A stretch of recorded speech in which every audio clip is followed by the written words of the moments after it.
To give you a feel of just how behind I am, I have finally seen the film Passengers, which came out in 2016.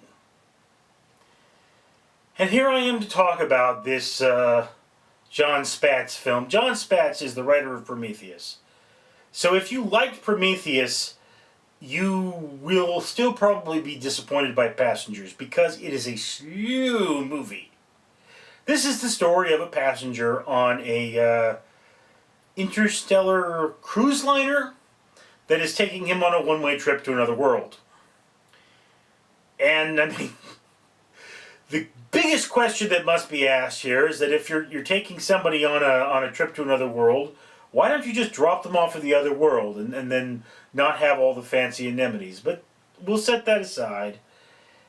What happens is that the ship is damaged and Chris Pratt, playing the character of Jim, wakes up, realizes he's like 90 years too early, and does everything he can to try and get the heck out of his situation by going back to sleep, which he can't do. And you know from the trailer that that he gets a hottie, be the cliché-ly named Jennifer Lawrence as Aurora, who, of course, you know, this woman is the ultimate desire for him, and he winds up, I don't want to spoil it for you, but she wakes up too at a certain point. She's not the only person that wakes up, but they eventually wake up because there's an issue with the ship, that the damage that originally woke him up, and there's that. But what happens here is, first he sits there and gets really depressed and starts running around the ship and leading a heathenistic lifestyle, Mr. Pratt there. And then shapes up because he knows he's going to get some Aurora.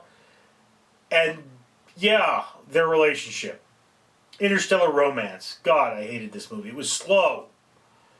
There's the first half, which is him, the second half, which is her, and the third half, which is a crew member waking up to address the damage.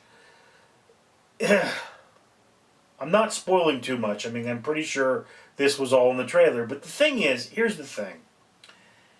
This character is a very cliche character. He's a male. He's a mechanic. He's a guy that fixes things. And then we've got the female character, who's really kind of cliche. She is a daddy's girl author going there for kind of silly reasons. And then there's this love story of sorts. And I just have to say this much. I would have liked this story a lot more. I would have accepted it a lot more if they had flipped the script and made the girl wake up and be the mechanic, therefore breaching standard gender rules, and had the guy wake up and be the writer.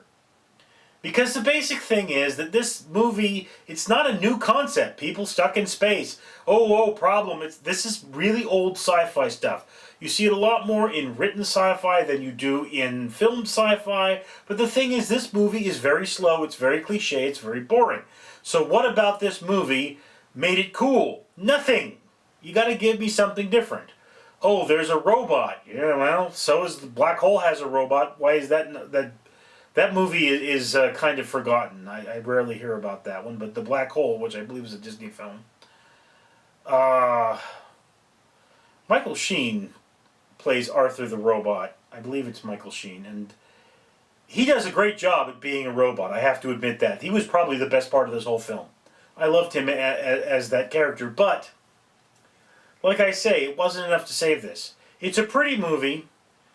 It's a slow movie. I mean, if this movie were half an hour shorter, I probably would have enjoyed it.